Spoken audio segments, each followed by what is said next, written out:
Perfect. So can you guys see the screen as well? Yes. Yes, yes, we Okay, can. And if everybody perfect. can mute their lines too, that would be great. Perfect. Thank you. Check your phone, mute your lines, please. It's being recorded. So, you know, I've been in the banking space, in the B2B space for about 20 years, and we had a lot of success in the space, and we were doing very well with this. But one of the things that disenfranchised me from pursuing deeper relationships in the B2B banking space is the deeper you get, or the closer to the sun you get, you realize that not everybody is aligned with the right motivations. So I realized a couple of things and the culture of banking is the big banks don't generally really care about the small businesses, and the small businesses see the big banks more of a necessary evil or an adversary more than an ally. And this did not sit well, obviously. I've always been a small business owner. I've been a business owner for 25 years, but we've done some significant things and some major things. So, about 15, 20 years ago, I ran one of the largest distribution channels for specifically what I'm about to share with you today. And I left the space because I saw more negative than I saw positive. And I stayed away from it for about 15, 20 years. But 2 years ago, I got invited to be on the board of the Team USA championship, world championship teams. And as they were preparing for their competitions, my role was to bring on relationships with businesses all over the country that maybe wanted to co-brand with Team USA in preparation for the world championships. And here's what I realized. I realized that running a nonprofit is exhausting. Running a nonprofit is a full-time job in fundraising, and most nonprofits suffer from two things. They probably put 90% of their efforts into raising money and really only have about 10% left to do the work of building and growing and maintaining the nonprofits. And the other thing is there's a massive amount of fatigue that sets in when you're always in the chase of asking money. So I wanted to think about opportunities for me to change that model. And I've always been a game changer in businesses that I've either developed or launched. One of the things about BizConnect is I think we've always had a talent of recognizing what people need and want before they even need, before they even know they need and want it. So that's something that we've done. So same thing here. As I was working with Team USA, I had access to some very high level executives in the banking space, in the nonprofit space, in the tax provision spaces, meaning the IRS. And we were able to really identify an opportunity to create a model that would make sense. So here's something that I proposed to some of the banking partners, and here's something that we even brought forth towards the IRS to be able to understand the role of a nonprofit and how we can change things out. So I'm going to dive into it right now to give you an understanding of how this works. But, essentially, the goal of Share 360 is to do a couple of things. Create sustainable funding for charities here in the United States, and to have that be perpetual, automatic, over and over again, without ever having attrition in that fundraising ability. That's massive. If I just stop the meeting here, to be able to do that should have a lot of people on this call going, huh? How does that work? I'm going to show you, right? It's legal as long as the money goes to a registered nonprofit, which is specifically a 501c3 here in the United States. Our program currently only works in the US. In the future, we're looking to bring that to Canada, Mexico, Puerto Rico, Costa Rica, and some other places. But for right now, it's only unique here in the United States. So a nonprofit can operate anywhere in the world so long as they're registered here. We're working with different movements right now in different countries around the world where they're supporting orphanages and building out water supplies and things like that for different villages. But the nonprofit is registered in the US, and so we can help them. We're one of the few companies that have been able to do this in the space. So I want to share something with you and help you understand the context of what we're talking about here. What we're specifically talking about here is a unique banking provision that every business owner is familiar with. We all understand merchant processing. However, our feelings are about this, I want you to dispel that for a second. I am not a fan of merchant processing. I think it's probably the least respected or appreciated service that is being provided in the banking space. Why? Because so few people have good experiences with that. However, it's a necessary service, right? No business today can function, operate without the need to take digital payments. That's the way of the world. We live in a cashless society. So simply put, as I'm about to explain this, I want you to clear your mind and understand a simple context. We have a program that will have zero cost to the business owner, zero additional cost, zero cost to the nonprofit, zero cost to the customer, and yet create perpetual funding. In essence, we are creating money, inventing money that ordinarily didn't exist, and creating perpetual funding to the nonprofits. Good morning, everybody. Welcome to the Tuesday morning call. So here's what I wanted to share with you. Imagine you had a business. Let's just say, for example, right now, it's Joe's Bar and Grill. Joe's Bar and Grill has been in business for 10 years. They have customers every day that come in for dinner and for drinks and whatever the case might be. And here's the situation. Joe needs to be able to accept plastic payments because all his customers, 90% of them, are cashless and they pay by credit cards. We know this. This is not a new concept. So people come in and they run up a $100 bill, a $100 tab, and they swipe their credit card for $100. The customer pays $100, nothing changes. Joe's Bar and Grill, owned by Joe, he's got to pay a small percentage of that to a bank to provide him the service of collecting digital payments. For this example, and for the rest of this presentation, let's assume that number is 3%. Some pay less, some pay more, but for this example, we're going to say 3%. So Joe has to pay 3% to the bank to provide him the opportunity to collect digital payments. So when the customer comes in and swipes his card for $100, the customer pays $100, Joe gets $97 the next day in his bank account, $3 being withheld for fees. That's the only math you're going to hear about today. This is not a math meeting, but I want you to understand that. So in this context, let's talk about that 3%. Let's talk about what it is. Let's talk about who gets it and why. I'm going to give you a high-level overview so you can understand the context of this, so you can better understand the appreciation. You have, first and foremost, what's called interchange fees. Interchange fees is essentially the network that has been built now for decades, that has been put in place, that speaks to all of the banking privileges that are connected with that network. So I go to Joe's Bar and Grill. I swipe my card. It's a Capital One card. Someone needs to communicate with Capital One to see if I have $100 in my credit to be able to pay for that bill at Joe's Bar and Grill. If I didn't, then it would be declined. But if I did, it'll be approved and the payment goes through. So there's a communication network that is happening. In essence, what I'm describing is the original blockchain technology, if you guys can understand that. Everybody speaking to everybody at the same time. So as I'm swiping my Capital One card, it's notifying the bank that I need $100 to pay my bill at Joe's Bar and Grill. The bank says, yep, he's got it. I go ahead and pay that bill. And whichever bank is operating that Visa, MasterCard system at Joe's Bar and Grill runs that transaction and collects that. All of that is classified under what's called interchange fees. And this is generally run by Visa and MasterCard on a network that they built. Certainly, there's a greater and more defined opportunity to explain all of that, but that's not going to happen on this call, and hopefully it'll never happen on any call. We just got to know that's how banking works. No different from SWIFT codes and international banking and everything else. Then we have what's called a sponsor bank.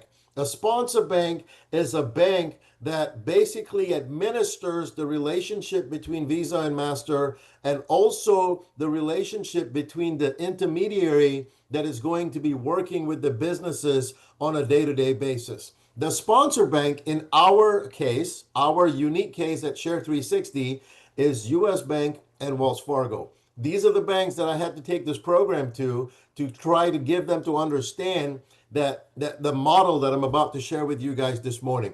So the sponsor bank, US Bank and Wells Fargo here, are the administration bank for this program. Now, they would have to absorb a lot of risk fees and everything else, underwriting at the greater level. And why is there risk? There is risk because every time they process a payment, for in this case, Joe's Bar and Grill, if Joe's customers run up a bill for $100, when that $100 is swiped, the next day Joe gets $97. So if 100 people that night did that, that end of the night, Joe's going to get $9,700, which is close to 10 grand. And that happens every day. By the end of the month, they would have given Joe $300,000 in deposits for sales that he made at his restaurant or his bar. Now, Joe has control of that money and can do whatever he wants with it. He can go buy a boat, he can take a trip, he can open another business, he can spend it all at another restaurant, he can do whatever he wants with it. Buy jewelry, his discretion. But if anything happened to those charges, and anytime the customer needed a refund or they needed to be reimbursed or whatever the case might be, the banks now have to go back and get that money from Joe.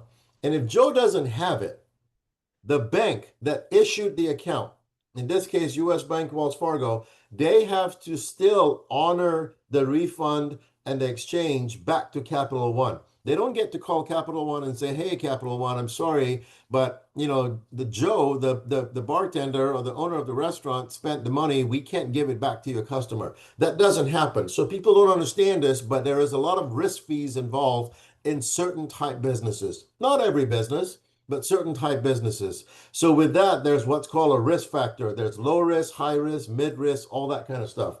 Then we have what's called an ISO office, which is an individual or independent sales office. This is the actual office that is going to administer the relationship between the customer, Joe, who owns Joe's Bar and Grill, and the bank to make sure there's customer service, there's underwriting, there's access, there's statement management, all those things that Joe needs to run his business between him and the banks.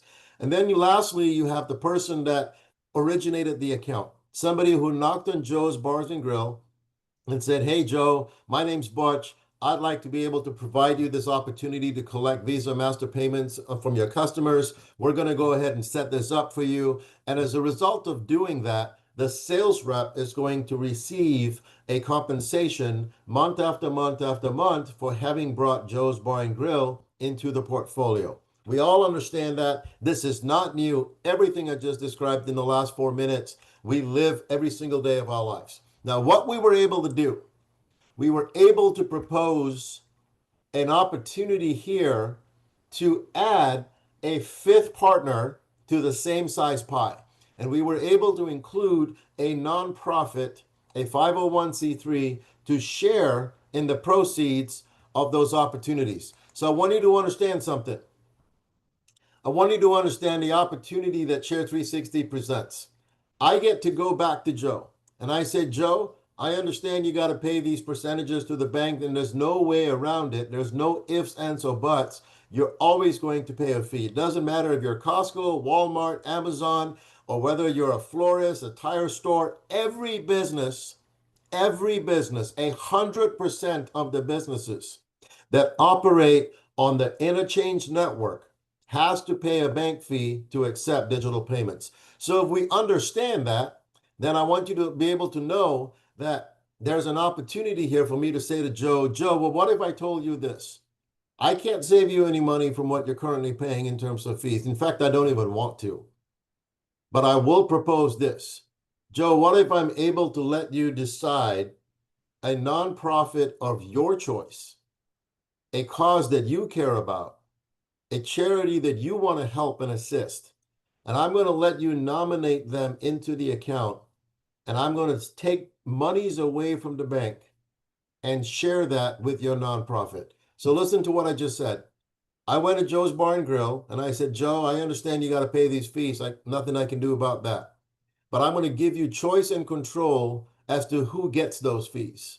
I'm going to let you nominate a nonprofit, and as long as they're a 501c3, I'm going to let them share in that 3% that's currently just going to the banks. And I'm going to share with you how this works. And this is super powerful because now we can create seamless transactions, funding to a nonprofit, doesn't cost Joe a penny because Joe was already paying that 3%. And now he's still going to pay the 3%. The only difference is everybody else is going to make a little less. Now, why are they willing to do that? Because here's what they've realized over time. Banks realize there is no loyalty to the business. Joe's Bar and Grill is not loyal to the bank. The banks are not loyal to Joe's Bar and Grill. Here's what was systemically broken within the industry for the last 30, 40, 50 years.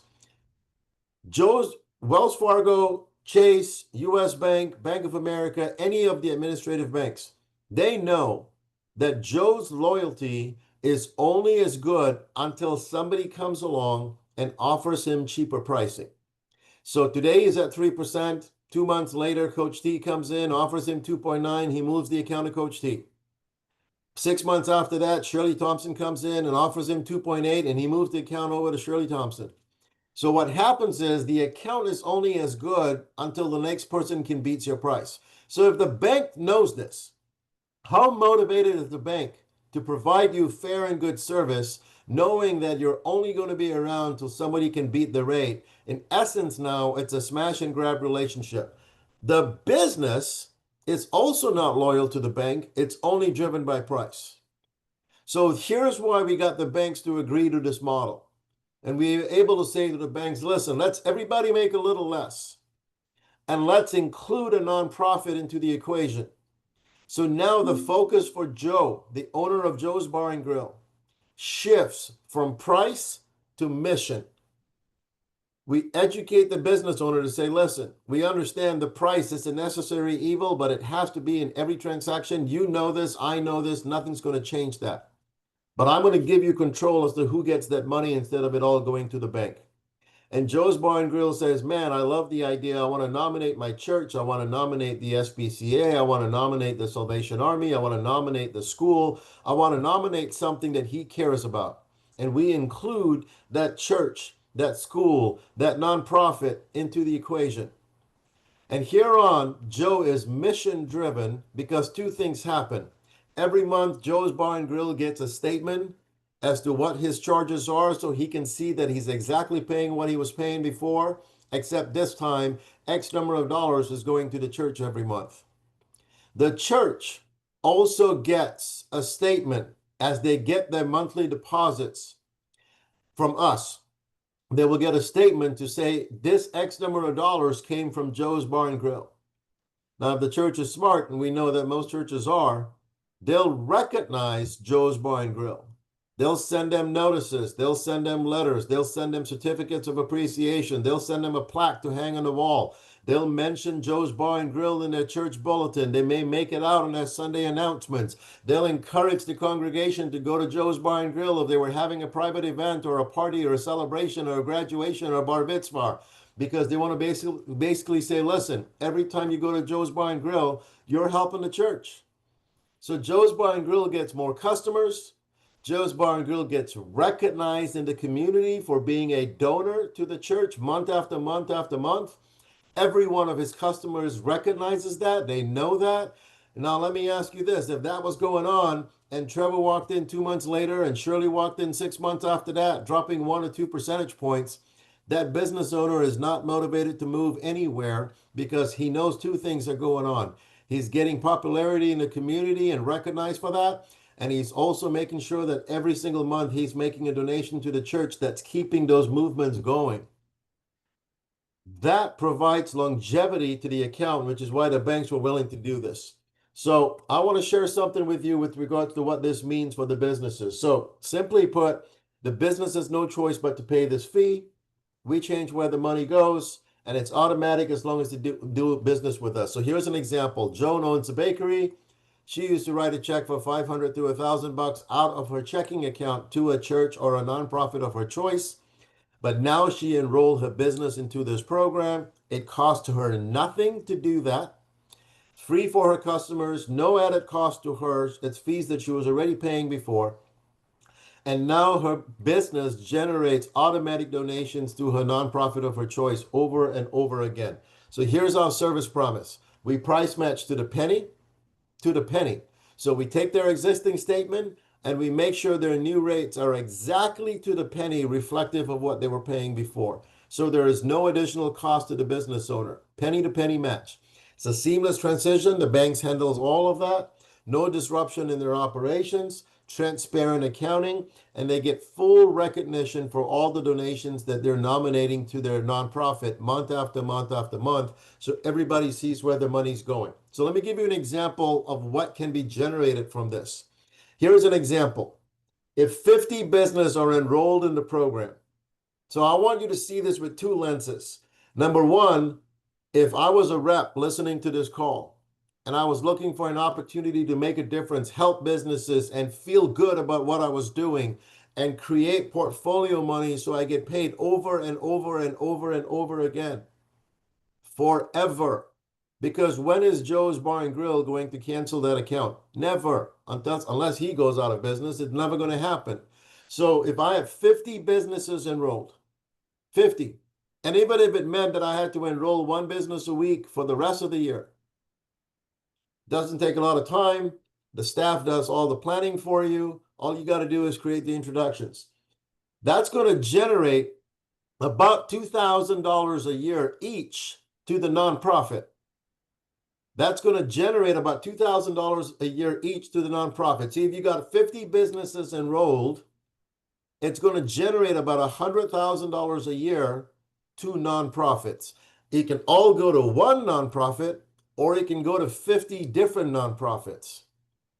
The other aspect I want you to see is this. If you were a nonprofit and you were listening to this conversation, as many have and as many do, then understand if within your community of your nonprofit, you got 50 or 100 or 200 businesses that currently support you, and they all enroll into this program so they can do it seamlessly instead of writing a check and instead of you taking time to always ask them for money. For every 50 businesses that enroll in the program, you can anticipate about $100,000 a year that's going to come into your nonprofit's coffer. Remember, this is not costing the business owner, Joe's Bar and Grill, 1 penny extra. It's not costing the customer 1 penny extra. The only people that are giving up what they used to make before in their profit margins are the banks. And we're redirecting that $100,000 to a nonprofit. So if I was a rep and I brought on a nonprofit and I helped them put 50 businesses in the program, that nonprofit's going to earn about $100,000 a year. And me as the rep, I'm going to earn about $75,000 a year every year going forward. Or if I brought on 50 individual businesses, I'm going to be able to support 50 nonprofits, and I'm going to make about $75,000 a year for every 50 businesses I bring on. So if I bring on 30, if I bring on 60, if I bring on 300, you guys can do the math on that. In essence, we're looking at about $1,500 a year for an account that is boarded within this ecosystem. Now, what happens if I work with nonprofits? And over time, I brought on 500 businesses. Because I'll tell you what, when the nonprofits engage, they talk to people about it. They tell other customers about it. It's non-competitive. No one's in competition with each other. Everybody's just donating to a church, donating to a school, donating to the Salvation Army, donating to the Palisades Fund, donating to some cause that they care about.